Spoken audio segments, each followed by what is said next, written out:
So there was this game that came out a few weeks ago, I think like a week or two ago at this point, and it's called The Day Before. And this game was supposed to be this crazy extraction shooter, but it turned out to be a completely different game. The devs came out and said, okay, we're going to have this in the game, we're going to be adding this. And then when the game came out, it was a completely different experience. So basically the devs lied to their customers. That's basically what happened here. And I didn't even know anything about this game until I watched a few videos. The dev team behind The Day Before has released this statement on Twitter. We're gonna be going over today, man. And this is just, man, it is rough. So today we announced the closure of Fantastic Studio. Unfortunately, The Day Before has failed financially and we lack the funds to continue.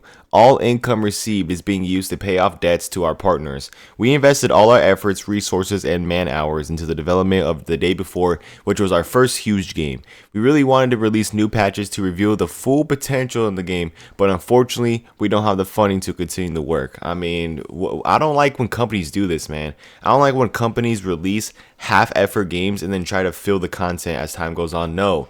Have all the content in the game, then release it. You see how well that does. Look at Elden Ring, for example. Elden Ring didn't have none of this garbage. They had everything in the game before the game came out. A lot of story games, they do that, right? Like, they don't just cut off the story and then you have to wait 2 weeks for the next part. Like, that doesn't make any sense, right? I'm tired of these live service games doing the same thing, and it looks like The Day Before wanted to take that same approach, which is not good, and that's why the game has overwhelmingly negative reviews on Steam. If you go on The Day Before on Steam, it is bad. It is just terrible. The reviews are absolute garbage. But yeah, that is just, now you know why the game fails. It's because you wanted to release new patches to reveal the full potential of the game. You should have instead maybe delayed the game another year or two to put more time into it and stuff like that, instead of releasing patches as time goes on, because people are just going to be uninterested. You have to make sure you grab the people's attention, right? That's like me making a YouTube video, but I only release like one part of it, and then you have to wait 2 weeks for another part. I know YouTube used to be like that back in the day, but imagine that now. You know, nobody would care. Nobody would watch my videos anymore if I were to do that. So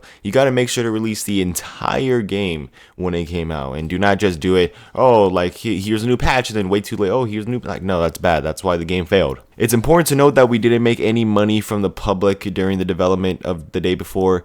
There were no pre-orders or crowdfunding campaigns. We worked tirelessly for 5 years, pouring our blood, sweat, and tears into this game. At the moment, the future of The Day Before and Prop Night is unknown, but the service will remain operational. We apologize if we didn't meet your expectations. We did everything within our power, but unfortunately we miscalculated our capabilities. Creating games is an incredibly challenging endeavor. We're grateful to everyone who supported us during these difficult years. It's been a fantastic journey over the past 8 years, and then it shows like the games that came out. But yeah, man, I mean, don't be coming out here and making promises if you can't meet them. Like, why should I trust you, Fantastic Corporation, whatever?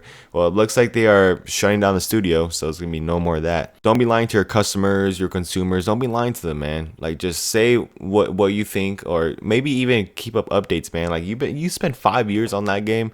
5 years. I mean, you should spend a little bit more maybe if you wanted to be this crazy thing that you said, man. Now, I didn't know what the promises were with this game. I'm gonna be honest. I didn't know what they said. But if it's this bad, where the freaking studio has to shut down, then it seems like they made some very, very huge promises, man. Very, very big. So I just can't believe this, man. Like, this is crazy. I've never seen a company do this, or a gaming company do this, where they said that they're gonna release this crazy game. Everyone's excited for it, and then it comes out, and then it is absolutely hot garbage. All right, I'm not buying this game. I'm not even playing this game. You could probably see some gameplay. I didn't even watch gameplay, but yeah, I just heard that supposedly the game developers said that they're gonna make this crazy game, extraction shooter, whatever, and then they turn out to make something different. So you spent 5 years making a different game. Like, where's the communication with the consumers? You know what I mean? So yeah, Fantastic Studio, to all the people that lost their jobs, man. Hope you get a job somewhere else. But yeah, this is very unfortunate, but at the same time, it's like, you kind of had it coming.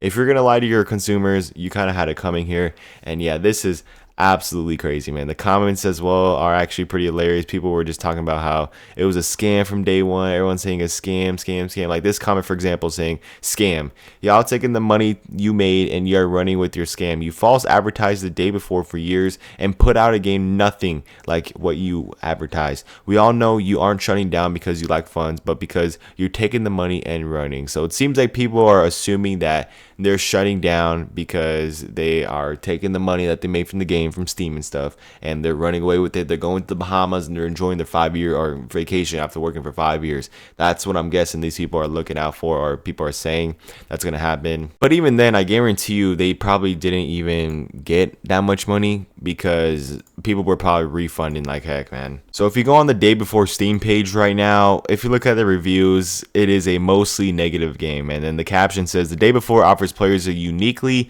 reimagined journey into post-apocalyptic open world MMO survival set in the present day on the US East Coast following a deadly pandemic. So it's basically like a zombies extraction shooter. And yeah, look at those reviews, mostly negative, 18,000 reviews. And if you just scroll down here, I'm looking at the reviews right now. It is pretty bad, man. It really is. It is just not good at all. And yeah, I don't know how you could fumble something like this. If I'm making a game or anything like that, if I'm promising you guys some, let's say if I make some merch, right? Or maybe some type of company thing, or let's say if I make really something. I'm not going to promise this crazy thing if I can't do it, man. I'm going to tell you guys exactly what it is, and I'm going to give you guys updates on what it is. Fantastic Studio. I don't know if they gave updates on their Twitter about different games and stuff like that about the day before. I mean, I guess they did kind of do it because there's like this long page right here where they were kind of talking about this thing right here. I'm not going to read it for you guys, but I'm going to put it on the screen here. So I guess they did have a little updates here and there, but at the same time, man, like how can you just fumble it this bad? I just don't know, man. This is just really sucks to see. And to the people that were excited and hyped for this game, I feel really bad for them, man, because yeah, this is this is laughable at this point. Absolutely laughable. Let's say if Call of Duty did something like this, man, or some game that I enjoy, like whatever, right? If they were to do this type of thing, yeah, I'll be furious too. Trust me, I'll be furious. I'll be making multiple videos ranting and stuff. But yeah, that's all I have for you guys today, man, about this whole the day before situation. I wanted to make a video on it, but I wanted to make sure that the video I made was like a nice video. You know, I don't want to just come on here and say, hey guys, okay, day before, game sucks, boom, and just make the video. You know, I just want to tell you guys how it is. Yeah, they responded now. Like I wanted to see their statement, what they have to say about this overwhelmingly negative reviews. And I guess it is, man. They're basically shutting down, and I guess they're taking the money and they're just going to Bahamas. That's what people are assuming. I don't know if that's true or not. They say that they didn't make any money from the public during the development or anything like that, or they didn't make any money at all. But yeah, man, I guarantee you they probably didn't even make that much because most people were refunded. So yeah, if you guys enjoyed today's video, of course, drop a like, subscribe for you brand new. Make sure you guys, of course, follow my Twitter, TikTok, and everything like that down in the description. Thank you guys for watching. Have a great day.